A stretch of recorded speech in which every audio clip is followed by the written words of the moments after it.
하나님 말씀은 로마서 4장입니다. 1절부터 13절, 신약성경 243페이지에 있습니다. 로마서 4장 1절부터 13절까지 제가 봉독해 드리겠습니다. 그런즉 육신으로 우리 조상인 아브라함이 무엇을 얻었다 하리요? 만일 아브라함이 행위로서 의롭다 하심을 받았으면 자랑할 것이 있으려니와 하나님 앞에서는 없느니라. 성경이 무엇을 말하느냐? 아브라함이 하나님을 믿음에 그것이 그에게 의로 여겨진 바 되었느니라. 이라는 자에게는 그 삭시 은혜로 여겨지지 아니하고 보수로 여겨지거니와 이를 아니할지라도 경건하지 아니한 자를 의롭다 하시는 이를 믿는 자에게는 그의 믿음을 의로 여기시나니 이란 것이 없이 하나님께 의로 여기심을 받는 사람의 복에 대하여 다윗이 말한 바 불법이 사함을 받고 죄가 가려짐을 받는 사람들은 복이 있고 주께서 그 죄를 인정하지 아니하실 사람은 복이 있도다 함과 같으니라. 그런즉 이 복이 할례자에게냐 혹은 무할례자에게도냐 무릇 우리가 말하기를 아브라함에게는 그 믿음이 의로 여겨졌다 하노라. 그런즉 그것이 어떻게 여겨졌느냐? 할례시냐 무할례시냐? 할례시가 아니요 무할례시니라. 그가 할례의 표를 받은 것은 무할례시에 믿음으로 된 의를 인친 것이니 이는 무할례자로서 믿는 모든 자의 조상이 되어 그들도 의로 여기심을 얻게 하려 하심이라. 또한 할례자의 조상이 되었나니 곧 할례 받은 자에게뿐 아니라 우리 조상 아브라함이 무할례시에 가졌던 믿음의 자취를 따르는 자들에게도 그러하니라. 아브라함이나 그 후손에게 세상의 상속자가 되리라고 하신 언약은 율법으로 말미암은 것이 아니요 오직 믿음의 의로 말미암은 것이니라. 아멘. 기도드리겠습니다. 살아계신 하나님 감사합니다. 이 시간 하나님의 말씀을 통해서 우리에게 알려주시는 하나님의 뜻을 전하고 듣고자 합니다. 성령께서 역사하셔서 성경을 통해서 알려주시는 하나님의 뜻을 잘 전하고 듣게 하시고 하나님이 알려주신 대로 마음판에 새기고 믿고 순종해서 하나님의 영광을 드러내며 많은 사람들을 유익하게 하고 또 우리도 하나님의 크신 은혜를 늘 누리게 도우소서. 성령께서 온전히 주장하시기를 간절히 바라고 예수 그리스도의 이름으로 기도드렸습니다. 아멘. 예, 오늘은 이제 성례에 대해서, 성례라는 것은 이제 세례와 성찬을 말하는데 그 세례와 성찬의 의미에 대해서 간략하게 말씀을 드리고 이제 다음 시간에는 또 이제 구체적으로 세례에 대해서 성찬에 대해서 말씀을 드리는 시간을 갖겠습니다. 세례와 성찬을 성례라고 이렇게 해요. 거룩한 예식이다. 왜 거룩한 예식이냐? 예수 그리스도께서 직접 제정하셔서 교회에 그 행하라고 주신 예식이기 때문에 그 세례와 성찬을 성례라고 하는 거예요. 그래서 세례와 성찬은 인간이 만든 게 아닙니다. 이걸 하면 좋겠지라고 생각해서 뭐 세례를 만들고 성찬을 만든 게 아니에요. 예수 그리스도께서 직접 이제 만든 것이고 교회에 행하라라고 이렇게 명령을 하신 거예요. 그래서 교회에 행하라, 교회의 예식으로서 행하라라고 이렇게 명령하신 것은 성경에 보게 되면 세례와 성찬이 두 가지가 있어요.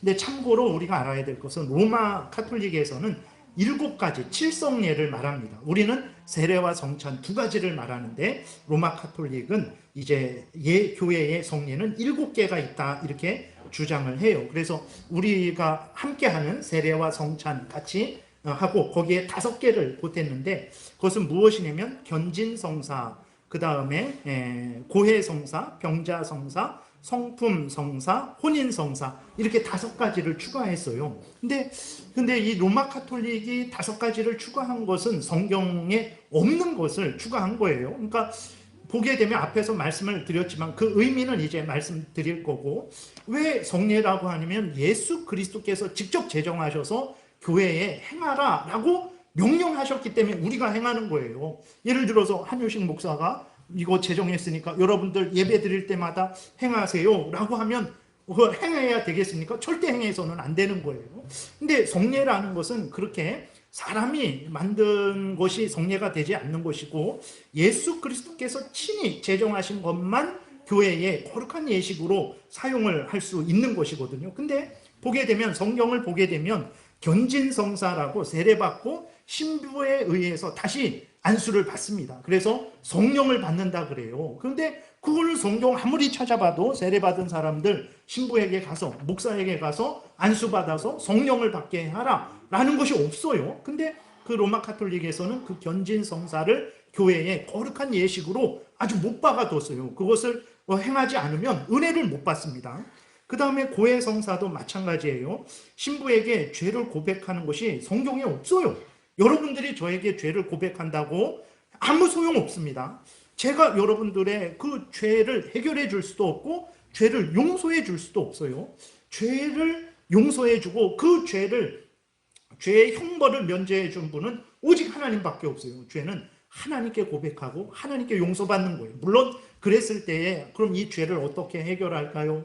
정말 하나님께 회개하면 하나님이 용서해 주시나요? 그랬을 때 조언을 구할 수 있죠. 그래서 제가 성경 뭐 이런 걸 저런 걸 여기저기를 찾으면서 보세요. 정말 하나님께 회개하면 용서해 주십니다. 믿고 하나님께 회개하십시오. 그리고 그 죄를 버리시고 이제는 돌이키셔서 하나님의 뜻대로 살아가세요. 이런 조언은 줄 수 있는 것이지 마치 제가 한유식의 이름으로 당신의 죄를 사하노라 이럴 수는 없어요. 근데 로마 카톨릭에서는 그 고해성사를 성례로 그렇게 만든 거죠. 없는 것을 만든 거예요. 결혼 성사라고 하는데 결혼은 교회에만 있는 게 아니에요. 그리스도인들만 결혼하나요? 모든 사람들이 다 결혼을 하는 거예요. 그렇기 때문에 교회의 성례가 될 수 없어요. 그 다음에 병자 성사도 병자에게 기름을 바르고 기도하면 뭐 그게 치유되고 뭐 그것을 반드시 그렇게 하라는데 그런 것도 성경에 없고, 그 다음에 성품 성사라고 이제 신부가 세워지는 거죠. 신부가 되는 건데 그것도 교회의 거룩한 하나의 귀한 예식이지만 그것을 마치 그것을 통해서 하나님의 은혜가 우리 모든 예수를 믿는 사람들에게 임하는 그런 성례가 될 수는 없습니다. 그래서 성경을 보게 되면 하나님께서 예수 그리스도께서 두 가지만 세례와 성찬을 제정하셔서 교회로 하여금 세례와 성찬을 끝까지 예수님 오시는 날까지 행하라고 그렇게 명령을 하셨어요. 그래서 우리가 분명히 알아야 될 것은 교회에 주신 성례는 두 가지밖에 없다. 그것은 바로 세례와 성찬이다 라는 것을 분명하게 우리가 알고 있어야 되겠습니다. 그러면 왜 예수 그리스도께서 성례를 주셨는가? 왜 예수 그리스도께서 교회에 세례와 성찬을 제정하셔서 행하라고 하셨을까? 그래서 네 가지를 말씀을 드리겠습니다. 첫 번째로는 세례와 성찬을 통해서 하나님께서 하나님의 백성들에게 은혜를 주시기 위해서 그래요. 하나님이 주시는 은혜가 무엇입니까? 우리의 질병이 낫고 물질을 많이 얻고 자식이 잘 되는 것, 그런 은혜를 주십니까? 그런 은혜를 주시기도 하죠. 그러면 여러분들 질병 없습니까? 여러분들 그럼 물질이 많이 있습니까? 여러분들 자식들은 다 부귀영화 형통하고 출세했습니까? 그러지 않단 말이에요. 그것은 하나님이 주시는 일부분의 은혜예요. 그런 것을 하나님의 뜻대로 누구에게는 주시기도 하시고 누구에게는 안 주시기도 하세요. 그런 것보다도 하나님이 주로 목적하시는 은혜가 무엇입니까? 그 은혜는 구원의 은혜예요. 그러니까 하나님께서 우리를 하나님께로 부르시죠. 소명이라 그러잖아요. 계속 제가 이전에 계속 말씀드렸던 거예요. 그리고 하나님이 우리를 성령으로 거듭나게 하시죠. 중생의 은혜를 주시죠. 그리고 우리로 하여금 죄를 깨달아 알게 하세요. 여러분, 하나님의 은혜가 없으면요, 내가 죄인인지 모릅니다. 사람은 다 자기를 의롭게 생각해요. 그래서 내가 부족하지, 내가 죄인이지, 자기 그렇게 말하는 사람한테 정말 당신은 죄인이야, 지옥에 가야 될 죄인이야 그러면요 정말 화를 냅니다. 내가 무슨 지옥에 갈 죄인이냐고 하면서 화를 내요. 그 하나님의 은혜가 있으면 당신 지옥에 갈 죄인입니다 라고 하면 아멘, 그렇습니다. 저는 정말 저의 행위와 저의 생각과 저의 모든 것을 보면 저는 지옥에 던져져도 마땅한 죄인입니다 라고 인정하게 돼요. 그러니까 그래서 자기의 죄를 깨닫고 그 죄가 잘못된 것을 알고 죄를 미워하고 죄를 버리는 거요, 그거 하나님의 은혜입니다.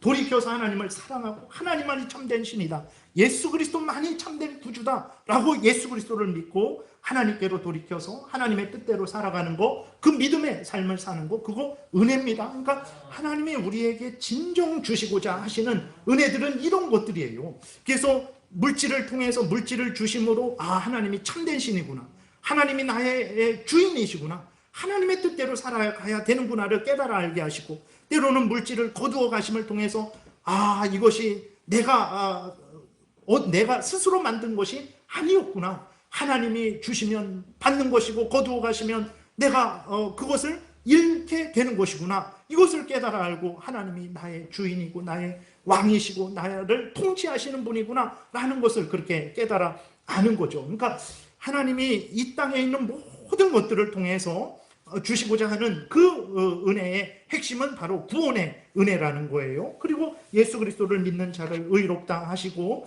그 의롭다 하신 자를 양자 삼아 주시고, 그리고 우리를 거룩하게 만들어 가시죠. 이전에는 죄를 좋아하고 죄된 것을 행하는 것을 당연히 여기고 죄 행한 것을 자랑했어요. 죄를 자랑하는 우리들이었어요.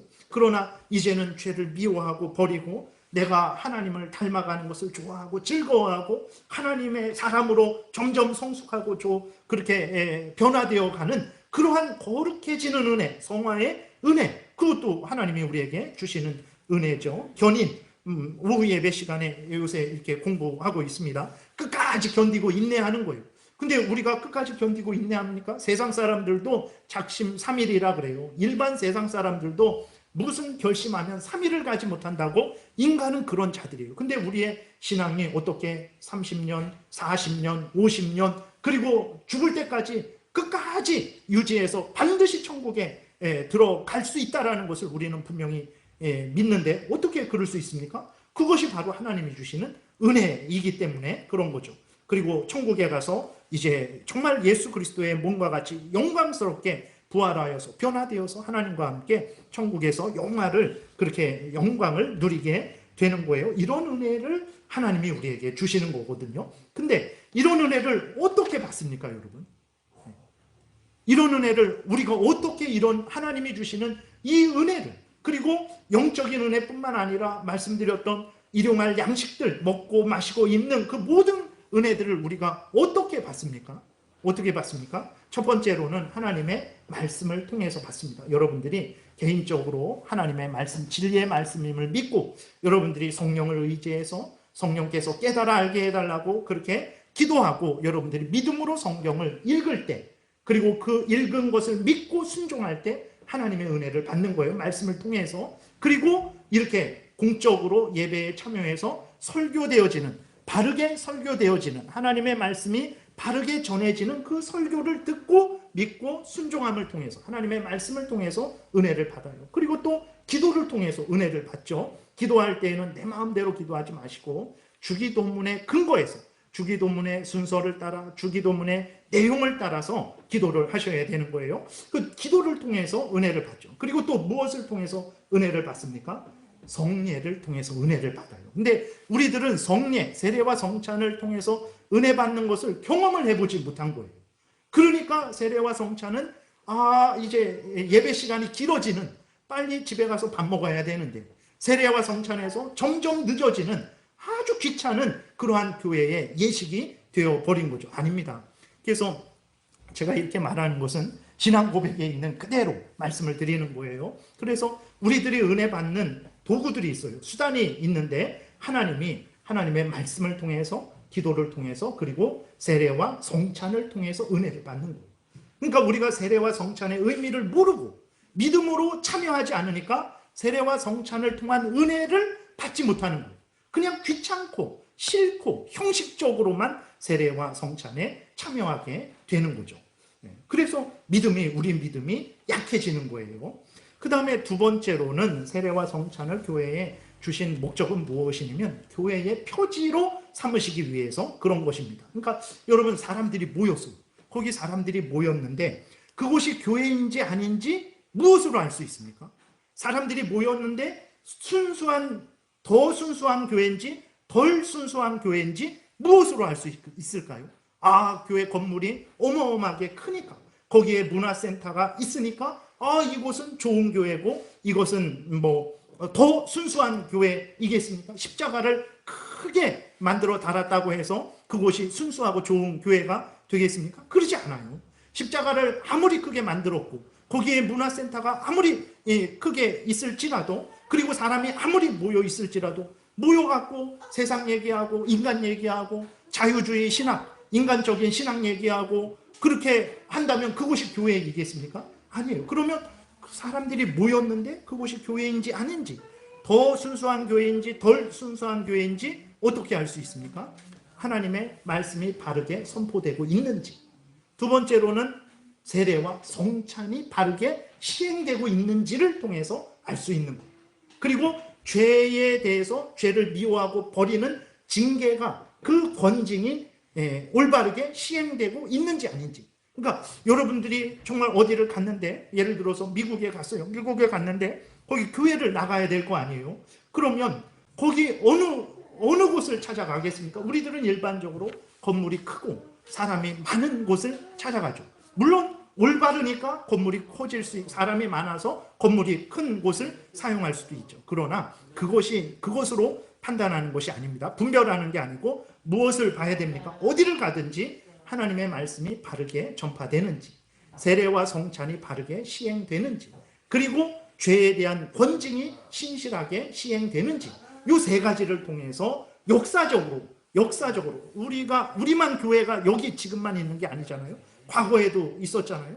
역사적으로 모든 교회들이 객관적으로 공통적으로 이 세 가지를 기준으로 해서 하나님의 말씀의 바른 선포, 그 다음에 세례와 성찬의 바른 시행, 권징의 신실한 시행을 통해서 그곳이 교회인지 아닌지, 교회이더라도 더 순수한 교회인지 덜 순수한 교회인지를 분별한 거예요. 그러니까 세례와 성찬이 우리가 생각했을 때 일반적으로 귀찮다, 지겹다, 이거 안 하면 안 되나? 우리 교회는 한 달에 한 번씩 하고 또 무슨 또 절기 주일, 감사주일로 지키면 또 하잖아요. 그러니까 그것이 우리들은 지겹고 그냥 귀찮게 생각을 하지만, 그것은 성찬을 통해서, 세례와 성찬을 통해서 하나님이 우리에게 주시고자 하는 하나님의 뜻을 우리가 모르니까 그 세례와 성찬이 하찮게 생각되는 거고, 세례와 성찬을 통해서 유익을 누리지를 못하는 거예요. 그렇게 되니까 그냥 지겹게만 느껴지는 거죠. 그래서 세례와 성찬을 주신 목적이 뭐냐? 하나님의 우리에게 은혜 주시는 방편으로 주신 거예요. 그래서 여러분들이 그 의미를 지금 말씀드리고 다음 시간에도 말씀을 드릴 텐데, 그 의미를 바르게 알고 여러분들이 믿고 참여하게 되면 하나님의 은혜를 누립니다. 진짜 그래요. 그 다음에 세례와 성찬이 바르게 시행되는 그곳이 바로 사람이 10명이 모였든지 사람이 1000명이 모였든지 그곳이 바로 올바른 교회라는 것을 드러내는 거예요. 그렇기 때문에 세례와 성찬이 중요한 것입니다. 우리가 세례와 성찬을 그렇게 중요하게 생각을 해야 되는 것이고, 세 번째로 오늘 이제 본문을 통해서 말씀을 드리고자 하는 건데, 세례와 성찬을 주신 목적은 무엇이냐면 예수 그리스도를 믿음으로 말미암은 구원의 은혜를 우리의 눈으로 보게 하고 손으로 만지게 하고 입으로 먹게 하는 것을 통해서 예수 그리스도를 믿는 자는 구원을 받는다. 예수 그리스도를 믿는 자는 죄 용서를 받는다. 예수 그리스도를 믿는 자는 하나님의 자녀가 된다라는 것을 확인시켜주고 확신시켜주고 확증해 주시기 위해서 하나님께서 세례와 성찬을 주신 거예요. 그래서 세례와 성찬에 대해서 우리가 분명히 알아야 됩니다. 그래서 오늘 그 본문에 보게 되면 할례를 주신 목적이 나오는데, 이 할례는 구약의 세례라고 생각하시면 됩니다. 구약 때의 할례가 신약의 세례로 대체된 거예요. 그 의미는 동일한 것입니다. 그래서 구약의 할례는 신약의 세례로 생각을 하시면 돼요. 근데 그 내용은 무엇이냐면 아브라함이 의롭다함을 받았어요. 아브라함이 하나님으로부터 너는 의로운 자다라고 여김을 받았어요. 근데 하나님은 의롭다 여김을 받는다라는 그 의미는 무엇이냐면 하나님의 모든 율법을 완전히 다 행했을 때 하나님이 그 사람을 의롭다 이렇게 말씀을 해 주십니다. 그러니까 예를 들어서 십계명을, 또 제사법, 의식법을, 국가법, 그 다음에 시민법을, 그러니까 하나님의 모든 율법을, 모세 오경을 완전하게 생각으로도 말로도 행동으로도 완전히 지켰을 때 하나님이 그 사람을 보고 너는 의롭다. 그 의미는 죄가 없죠. 하나님의 모든 법을 완전히 지켰으니까 죄가 없죠. 하나님의 모든 법을 완전히 지켰으니까 생명을 얻는 거거든요. 그래서 의롭다 여김을 받는다라는 것은 죄가 없다라는 선언을 받는 거예요. 그리고 너는 생명을 얻었다, 영생을 얻었다라는 선언을 받는 거거든요. 근데 아브라함이 의롭다함을 받았어요. 근데 아브라함이 어떻게 의롭다함을 받았습니까? 아브라함이 하나님의 법을 완전히, 십계명을 완전히 지켜서 그렇게 의롭다함을 받았습니까? 그러지 않아요. 아브라함은 어떤 사람입니까? 우리의 믿음의 조상인데, 믿음의 조상이라고 해서 아브라함이 하나도 죄가 없고 완전하다라는 것이 아닙니다. 아브라함은 어떤 잘못을 저질렀습니까? 크게는 보게 되면 이제 애굽에 내려갔을 때에도 그렇고, 블레셋에 있었을 때에도 그렇고, 이제 애굽 왕이 자기 사라가 너무 예쁘니까 사라를 취하기 위해서 자기를 죽일까봐, 남편이면 자기를 죽이고 사라를 취해갈까봐 어떻게 했습니까? 사라를 누이라 그랬어요. 물론 실제 이복 누이입니다. 사라가 아브라함의 실제 이복 누이예요. 동생이죠. 근데 이제는 결혼했으니까 자기 아내란 말이에요. 근데 마치 결혼하지 않은 것처럼 사라를 팔아먹은 거예요. 그것도 2번씩이나 사라를 팔아먹은 그런 아브라함이에요. 근데 하나님이 아브라함을 너는 의롭다 하셨어요. 너는 죄가 없다. 너에게는 영생이 있다. 이렇게 선언을 하셨거든요. 그럼 어떻게 하나님께서 아브라함에게 그런 의롭다라는 선언을 하셨을까? 그랬을 때 아브라함이 율법을 완전히 지켜서가 아니고 하나님을 믿으니까, 그 믿는 것을 보시고 하나님께서 의롭다 하셨다라는 거예요. 그리고 그것이 실제적으로 의롭다 하셨다라는 것을 아브라함에게 확인시켜 주시고 확신시켜 주시고 확증해 주시기 위해서 할례를 주셨다라는 것이 오늘 본문입니다. 그래서 1절부터 3절에 보게 되면 이렇게 기록되어 있어요. 그런즉 육신으로 우리 조상인 아브라함이 무엇을 얻었다 하리요? 만일 아브라함이 행위로서 의롭다 하심을 받았으면 자랑할 것이 있으려니와 하나님 앞에서는 없느니라. 그렇죠. 아브라함이 하나님의 율법을 완전히 행했으면 그 아브라함은 자랑할 것이 있죠. 나는 하나님의 법을 완전히 행한 사람입니다 라고 자랑할 것이 있잖아요. 근데 하나님 앞에서는 없다라는 거예요. 왜 그러냐? 하나님의 법을 완전히 행하지 못했다라는 거죠. 근데 어떻게 아브라함이 의롭게 됐냐? 의롭게 여김을 받았냐? 그랬을 때 3절에 보게 되니까 성경이 무엇을 말하느냐? 아브라함이 하나님을 믿음에 그것이 그에게 의로 여겨진 바 되었느니라 그랬어요. 아브라함이 어떻게 의롭다 여김을 받았습니까? 하나님을 믿음으로 의롭다함을 받은 거예요. 그러니까 인간이 의롭게 되는 방법은 2가지입니다. 2가지. 2가지. 첫 번째는 무엇이냐면 앞에서 말씀드린 대로 하나님의 법을 완전히 행할 때, 생각으로도 말로도 행동으로도, 어렸을 때에도 나이 들었을 때에도, 가난할 때에도 부할 때에도, 건강할 때에도 병들었을 때에도 항상 하나님의 법을 완전히 행했을 때 의롭다함을 여김을 받을 수 있어요. 그러나 문제는 무엇입니까? 아담이 범죄한 이후로 모든 인간들은, 아담도 죄로 오염되고 부패되었고 그 후손들도 죄로 오염되고 부패되었어요. 그래서 모든 인간들은, 아담이 범죄한 이후로 모든 인간들은 하나님의 법을 완전히 행할 수가 없어요. 그럼 어떻게 의롭게 됩니까? 그래서 하나님께서 죄인들을 위해서 또 한 가지 의롭게 되는 법을 만들어 주셨어요. 그것이 무슨 법입니까?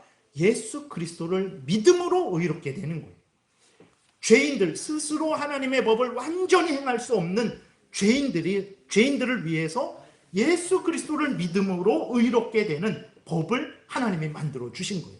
그래서 아브라함이 하나님을 믿으니까, 하나님을 믿는 것은 예수 그리스도를 통해서만 믿을 수 있어요. 요한복음 8장에 보게 되면 아브라함은 예수 그리스도를 보고 즐거워했다 그랬어요. 아브라함은 예수 그리스도를 믿은 사람입니다. 우리가 분명히 알아야 돼요. 그래서 아브라함이 하나님의 율법을 완전히 행하지 못했는데 하나님을 믿으니, 예수 그리스도를 믿으니까 하나님께서 아브라함을 의롭다 여겨 주신 거죠. 그러니까 2가지 방법이에요. 의롭게 되는 것은 하나님의 법을 완전히 행함으로, 그리고 예수를 믿음으로. 근데 우리는 죄인이라서 하나님의 법을 완전히 행할 수 없어요. 스스로 구원을 얻을 수 없어요. 예수를 믿어서만 구원을 얻을 수 있어요. 이것을 확인시켜주고 확신케 해주고 확증케 해주시기 위해서 하나님께서 아브라함에게 할례를 주셨다라고 이렇게 오늘 본문에서 말을 하고 있는 거예요. 그러면 정말 그런가 그랬을 때에 4절부터 8절은 정말 그렇다라는 것을 이야기합니다. 그래서 다윗의 예를 들어서 일을 하지 않았을지라도, 다시 말해서 하나님의 율법을 완전히 수행하지 못했을지라도 예수 그리스도를 믿으면 죄를 용서받고 의롭다 여김을 받는 법이 있다라는 것을 다윗이 시편 32편을 통해서 말한 것을 바울이 오늘 본문에서 이제 인용을 하고 있는 거죠. 4절부터 8절에 보게 되니까 일하는 자에게는 그 삭시 은혜로 여겨지지 아니하고 보수로 여겨지거니와 이를 아니할지라도 경건하지 아니한 자를 의롭다 하시는 이를 믿는 자에게는, 그렇죠, 일하는 자, 율법을 행한 자에게는 당연히 내가 그 삭스를 받는 거잖아요. 내 권리입니다. 근데 일을 하지 않았는데도 의롭다 여김을 받아요. 그건 은혜죠. 그런 하나님은 어떤 분이냐면, 하나님은 일을 하지 않았는데도 일하지 않은 사람, 일하지 않아서 하나님의 말씀을 완전히 행하지 않아서 불의하죠. 경건하지 않죠. 근데 하나님은 일하지 않은 경건하지 않은 사람을 의롭다 여기시는 하나님이에요. 어떻게 의롭다 여기십니까? 예수 그리스도를 믿으면 의롭다 여기시는 그 하나님을 믿는 자를 의롭게 여겨주신다라는 거거든요. 그래서 5절에 다시 보면 이를 아니할지라도 경건하지 아니한 자를 의롭다 하시는 이를 믿는 자에게는 그의 믿음을 의로 여기시나니, 그래서요 예수 그리스도를 믿는 자를 의롭다 여겨주신다라는 거예요. 6절부터 보면 이란 것이 없이 하나님께 의로 여기심을 받는 사람의 복에 대하여 다윗이 말한 바 불법이 사함을 받고 죄가 가려짐을 받는 사람들은 복이 있고 주께서 그 죄를 인정하지 아니하실 사람은 복이 있도다 함과 같으니라. 그러니까 말씀드린 것을 다윗이 이야기한 거죠. 첫 번째로는 하나님의 법을 완전히 행해야 의롭다 여김을 받는데, 근데 하나님의 법을 행하지도 않았는데 의롭게 여겨주신단 말이에요. 그것이야말로 진정한 복이다라고 다윗이 시편 32편에서 찬양을 했다라는 거예요. 그래서 아브라함이 바로 하나님 앞에서 율법을 행해서 의로움을 받은 게 아니라 하나님을 믿어서 의로움을 받았다라는 것을 오늘 본문에서 말하고 있는 것이고, 하나님을 믿어서 의롭게 된다라는 것을 확인시켜 주시고 확신케 해 주시고 확증해 주시기 위해서 하나님이 할례를 주셨다라고 말을 합니다. 그러니까 할례는 신약의 세례예요. 똑같은 의미입니다. 9절부터 보게 되면 그런즉 이 복이 할례자에게냐 혹은 무할례자에게도냐 무릇 우리가 말하기를 아브라함에게는 그 믿음이 의로 여겨졌다 하노라. 그런즉 그것이 어떻게 여겨졌느냐? 할례시냐 무할례시냐? 할례시가 아니요 무할례시니라. 무슨 말이냐면 할례를 행해서 의로움을 받은 게 아니라 의로움을 받고 그 증표로 할례를 받았다라는 말을 하는 것입니다. 11절에 그가 할례의 표를 받은 것은 무할례시의 믿음으로 된 의를 인친 것이니 이렇게 나와 있잖아요. 그러니까 인간이 의롭게 되는 것은 행위로 의롭게 되는 게 아니라 예수를 믿어서 의롭게 되는데, 그것이 하나님의 뜻이고 그것이 바로 진정 하나님이 주시는 은혜다라는 것을 확인시켜 주시고 확신케 해주시고 확증해 주시기 위해서 하나님께서 할례를 주셨다는 거예요. 세례도 마찬가지죠. 도장 찍어 주셨다는 것입니다. 이는 무할례자로서 믿는 모든 자의 조상이 되어 그들도 의로 여기심을 얻게 하려 하심이라. 또한 할례자의 조상이 되었나니 곧 할례 받을 자에게뿐 아니라 우리 조상 아브라함이 무할례시에 가졌던 믿음의 자취를 따르는 자들에게도 그러하니라. 아브라함이나 그 후손에게 세상에 상속자가 되리라고 하신 언약은 율법으로 말미암은 것이 아니요 오직 믿음의 의로 말미암은 것이니라. 그러니까 아브라함이 믿음으로 의롭게 됐잖아요. 그것을 하나님이 드러내시기 위해서 아브라함에게 할례를 주신 거예요. 그래서 아브라함을 믿음의 조상이다라고 말할 때에 그 의미는 무엇이냐면 사람이 구원 얻는 것은 행위로 구원 얻는 것이 아니라 아브라함처럼 믿음으로 구원 얻는 것이다. 예수를 믿어서 구원 얻는 것이다. 이것을 아브라함을 통해서 증거하는 거예요. 그것을 확신케 하시기 위해서 하나님이 할례를 주신 거예요. 그것을 오늘 본문에서 말하는 것입니다. 이 구약의 할례가 신약에서 세례로 바뀐 거예요. 그래서 세례는 무엇입니까? 예수 그리스도를 믿으면 죄 용서를 받고 의롭게 여김을 받아서 하나님의 자녀가 된다. 다른 말로 하면 구원받는다라는 것을 확인시켜 주시고 확신케 하시고 확증시켜 주시기 위해서 주신 그 세례라는 것을 우리가 분명히 기억을 해야 되는 것입니다. 그러니까 세례를 여러분들이 늘 기억을 하셔야 됩니다. 내가 언제 받았지? 우리는 이렇게 중요한 세례의 의미를 모르고 세례를 받아요. 그리고 세례의 그 자세한 내용은 다음 시간에 말씀을 드리겠지만, 우리는 세례를 통해서 하나님께서 은혜를 내려주시고 교회를 교회되게 하시고 우리들로 하여금 예수 그리스도를 믿어서 구원 얻었다라는 것을 확인시켜 주시고 확신케 하시고 확증해 주시는데, 그러한 의미를 모르고 세례를 받는 거예요. 그러니까 세례가 귀찮은 거예요. 그냥 교회에 나오면 6개월 있으면 학습받고 6개월 있다가 그냥 세례 받는 형식적인 것으로만 생각하게 되는 거예요. 그러니까 세례를 통해서 은혜를 못 받는 거예요. 내가 세례를 받을 때 내가 은혜를 못 받는 거예요.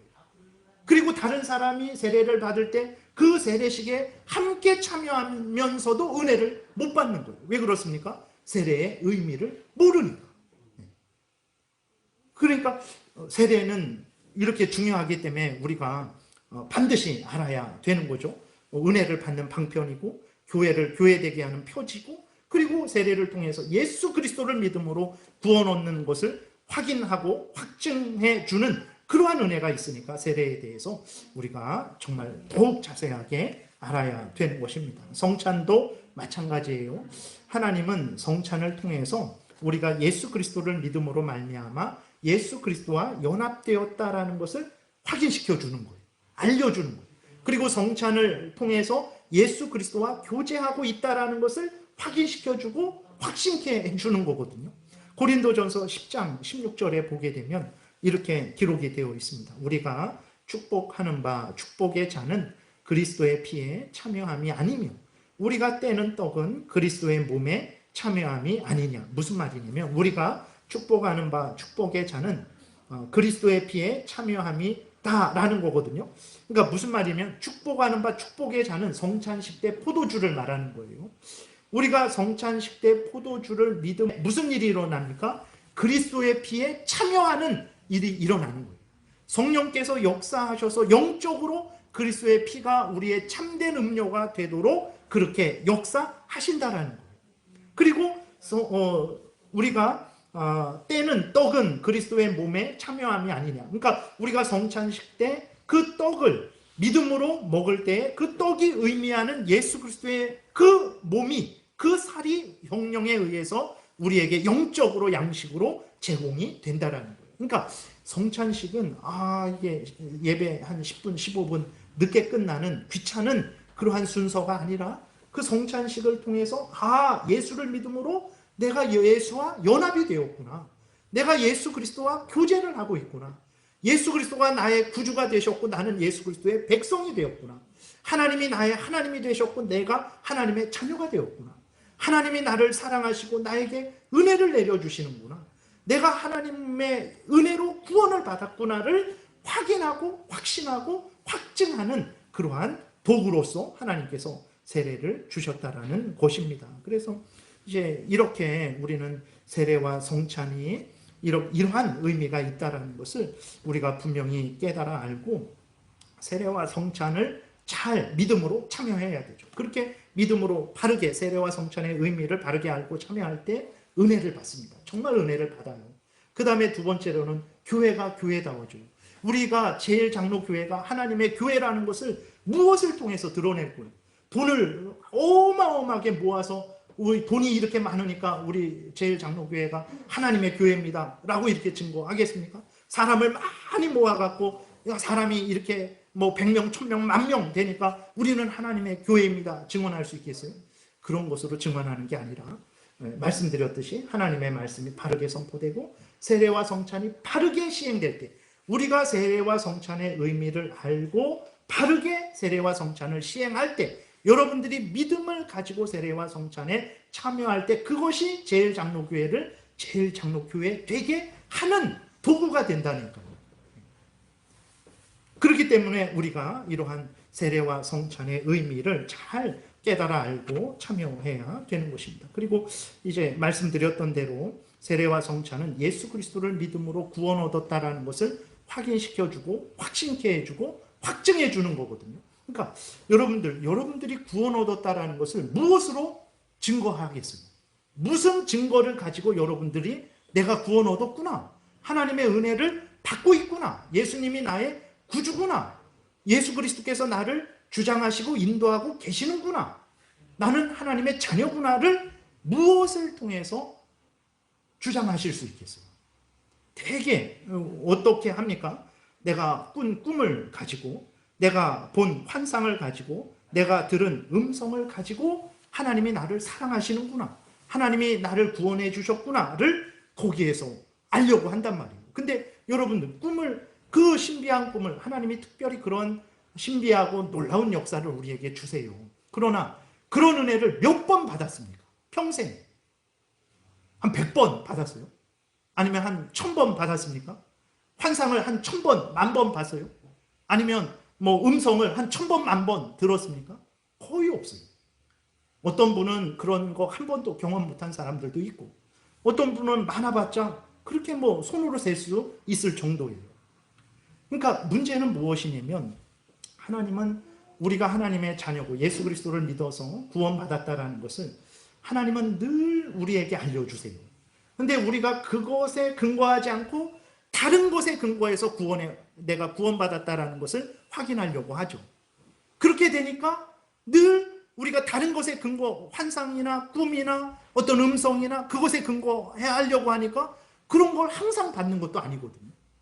그리고 그것을 받아서 오늘은 정말 온 세상이 없어도 된다, 하나님이 나를 사랑하시니 정말 감사하다, 정말 나는 이제 죽어도 좋다, 이러한 그 감격을 누렸는데 그 다음날 집안에 큰 문제가 생겼어요. 큰 어려움이 생겼어요. 어떻게 됩니까? 그런 감사와 감격 다 없어지고, 하나님은 왜 나를 사랑하시지 않고, 하나님은 왜 나에게 은혜를 내려주시지 않고, 하나님이 정말 나를 구원하셨나? 라는 그런 의심과 불신이 드는 거예요. 그것이 바로 하나님은 성찬과 세례를 통해서, 말씀을 통해서 하나님이 예수 그리스도를 믿는 너의 하나님이다, 너를 하나님의 자녀로 삼았다, 너를 구원했다라는 것을 늘 알려주시는데, 그러한 세례와 성찬은 성찬의 근거에서 구원의 확신을 얻는 것이 아니고, 그냥 하나님이 말씀하지 않은 꿈과 환상과 음성과 이런 신비한 것에 근거해서만 얻으려고 하니까 어떻게 됩니까? 그 믿음이 맨날 오르락 내리락 하는 거예요. 좋을 때에는 하나님이 구원하신 것 같다가, 좀 마음이 다운되고 그러면 하나님이 나를 사랑하지 않는 것 같은 그런 마음이 드는 거예요. 그러니까 신앙이 오르락 내리락 하는 거예요. 근데 여러분, 우리는 늘 원래는 예배 때마다 성찬식을 거행했어요. 그러나 그것이 참 분주하고 이게 감당하기 어려우니까 이제 오늘날 교회들, 어떤 교회는 1년에 2번 하기도 하고 1년에 4번 하기도 하죠. 근데 우리 제일장로교회는 이제 어쨌든 한 달에 한 번씩은 한단 말이에요. 감사한 일입니다. 그것을 통해서, 세례를 통해서, 성찬을 통해서 예수를 믿어서 내가 죄 용서함을 받았고 영생을 얻었구나를 확인을 할 수 있단 말이에요. 그래서 다른 것에 근거해서 구원의 확신을 얻으려고 하지 마시고, 세례와 성찬의 근거해서 예수를 믿어서 구원 얻었다라는 것을 여러분들이 확신을 얻으시면 여러분들의 신앙이 한결같이 변함없이 객관적으로, 공적으로 그렇게 그 은혜를 여러분들이 확인하고 누릴 수 있게 되는 거죠. 그리고 세례와 성찬을 통해서 이제 끝으로 말씀드리는 것은, 세례와 성찬을 통해서 하나님의 자녀라는 것을 확인시켜 주시고 확신케 하셔서 이제는 하나님의 뜻대로 살게 하시려고 세례와 성찬을 주신 거예요. 로마서 6장 3절부터 보게 되면, 무릇 그리스도 예수와 합하여 세례를 받은 우리는 그의 죽으심과 합하여 세례를 받은 줄을 알지 못하느냐? 그러므로 우리가 그의 죽으심과 합하여 세례를 받음으로 그와 함께 장사되었나니, 이는 아버지의 영광으로 말미암아 그리스도를 죽은 자 가운데에서 살리심과 같이 우리로 또한 새 생명 가운데에서 행하게 하려 합니다. 무슨 말이냐면, 말이 좀 어렵죠. 이렇게 무슨 말이냐면, 세례받는 것은 예수님과 합하는 것을 의미한다 그랬어요. 예수 그리스도와 연합되는 것을 의미한다 그랬어요. 예수 그리스도와 연합된 우리에게 있어서 무엇이 있다 그랬습니까? 예수의 죽음이 내 죽음이 되고 예수의 부활이 내 부활이 된다 그랬잖아요. 예수님의 죽음은 무엇에 대한 죽음입니까? 죄에 대한 죽음이에요.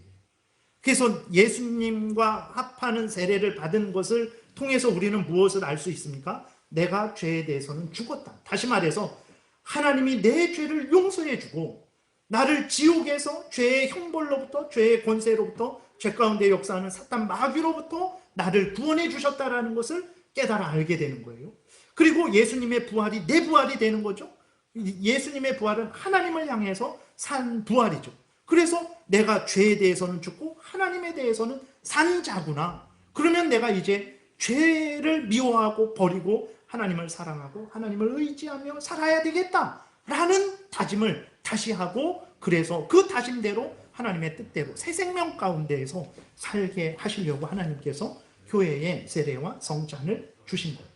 이렇게 중요한 겁니다. 세례와 성찬이라는 것이 이렇게 중요한 거예요. 정리하면 세례와 성찬을 통해서 하나님이 은혜를 주십니다. 세례와 성찬의 의미를 잘 아시고 여러분이 믿음으로 참여하실 때 하나님의 구원의 은혜를 누리게 되는 거예요. 두 번째로는 세례와 성찬을 통해서 교회로 드러나게 하세요.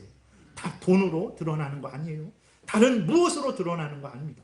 하나님의 말씀이 바르게 선포되고 세례와 성찬이 바르게 시행될 때, 여러분들이 바르게 믿고 세례와 성찬에 바르게 참여할 때 그것이 이곳을 교회되게 증거한다라는 말이에요. 돈으로 증거 안 됩니다. 사람으로 증거 안 돼요. 하나님의 말씀의 바른 선포, 세례의 바른 시행, 권징의 바른 시행, 그것을 통해서 되는 거죠. 그리고 세례와 성찬을 통해서 예수 그리스도를 믿으면 의롭게 된다. 죄 용서를 받고 영생을 얻는다라는 것을 확인할 수 있고 확신하게 되고 하나님이 인쳐 주신다 그랬어요. 도장 찍어 주시는 거예요. 이것보다 더 확실한 게 무엇이 있습니까? 가장 객관적이잖아요. 내 생각이 아니고 사적인 것이 아니고 객관적이고 공적인 하나님의 인쳐 주심이라는 것을 우리가 기억해야 되고, 네 번째로는 세례와 성찬을 통해서 우리로 하여금 죄에 대해서는 죽고 하나님에 대해서는 산 사람으로서, 새 생명을 얻은 사람으로서 새 생명을 따라서 살아가야 된다.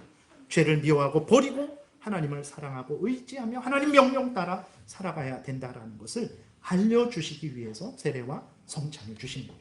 세례와 성찬을 잘 이해 못하게 되면 이러한 은혜를 누리지 못하게 되고 우리의 신앙이 약해지게 되는 거죠. 그래서 여러분들이 세례와 성찬의 의미가 이렇다라는 것을 기억하고 세례와 성찬을 늘 생각하세요. 그때만 생각하는 게 아니라 늘 생각하십시오. 그 의미를. 그러면서 하나님의 은혜를 또 누리시는 여러분들 되시기를 바랍니다. 기도드리겠습니다. 하나님 아버지 감사합니다. 세례와 성찬을 통해서 하나님이 이렇게 놀랍게 역사하시는데 우리는 그 하나님의 뜻을 따르지 않고 내 마음대로, 내 생각대로, 내 경험대로, 내 하고 싶은 대로 참 행하는 신앙생활을 하게 됩니다. 결국은 하나님의 은혜를 누리지 못하며 교회를 교회되게 증거하지 못하고 하나님의 뜻대로 살지 못하고 내 마음대로 좌지우지하는 그러한 인생을 살게 됨을 발견하게 됩니다. 하나님 우리에게 은혜를 내려주셔서 세례와 성찬을 성례를 주신 하나님의 뜻을 잘 깨달아 알게 하시고 그 알려주신 대로 믿고 따라서 하나님의 영광을 드러내며 많은 사람을 유익하게 하며 우리도 하나님의 은혜를 풍성히 누리게 도우소서. 예수님 이름으로 기도드렸습니다. 아멘.